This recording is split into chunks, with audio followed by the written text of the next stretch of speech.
Hi, this is Mel Sole from the Phil Ritson Mel Sole Golf School, and this is your September 2011 golf tip.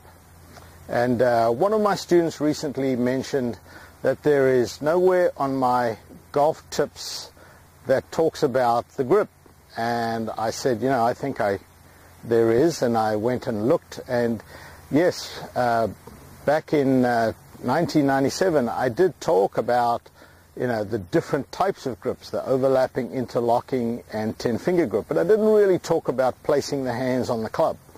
And this is so important. I mean, this is your only contact with the golf club, and if your grip is not right, you're not going to be a good golfer. I have never seen a good golfer with a bad grip. So if you want to be a good golfer, the grip is very, very important. And if you have a bad grip and you change it, yes, it's going to feel uncomfortable and horrible in the beginning, but it's one of those things that gets comfortable fairly quickly. So working on a good grip is definitely worth it for the long run. So I'm going to come in a little closer so you can see just my hands here, and I'm going to show you left hand grip first. So we're going to place it so that this grip fits under that pad and across the middle joint of your index finger. So right there and there. So I should be able to hold the club just like that and then close my hand. And as you can see there, my thumb is slightly to the right. So looking down, I can see two knuckles. The right hand is primarily in the fingers.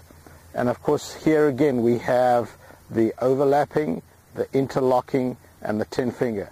All of those are correct. The 10-finger is really for senior golfers and lady golfers that have lost some strength and need a little bit of extra power in their swing. The interlocking is for people with meaty hands, short stubby fingers. Jack Nicklaus was one of those that the interlocking works. And then for most golfers, the overlapping works. Now if you have a look at the right hand on the top here, you will see people never quite want to know where this thumb goes.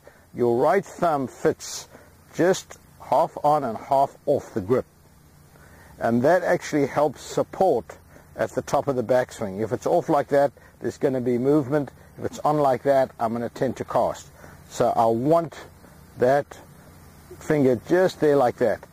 The lifeline of my right hand fits over the thumb, so you can see when I put my hands on the club, you cannot see my left thumb. So place your hands on the club like this, and you can see whatever my hands do, the club face is going to do. So I want the palms of my hands adjacent to the club face with the left hand and parallel to the club face with my right hand. The V's formed by the thumb and the back of the hand point approximately to my right shoulder for a regular standard grip. Another little test you can do, Lee Trevino spoke about using the golf club like a hammer. You can see if I hold the grip correctly, I can work this up and down like a hammer. If I have this too here, that's kind of awkward. Same thing over here. If I have it too strong, I wouldn't trying to hammer like that. My hand would be on top. So that gives me that extra bang there at the bottom. So sometimes just sit in the living room, have a golf club, put it in your hands, and just waggle it and feel. And once you get a good grip, you're on your way to becoming a better golfer.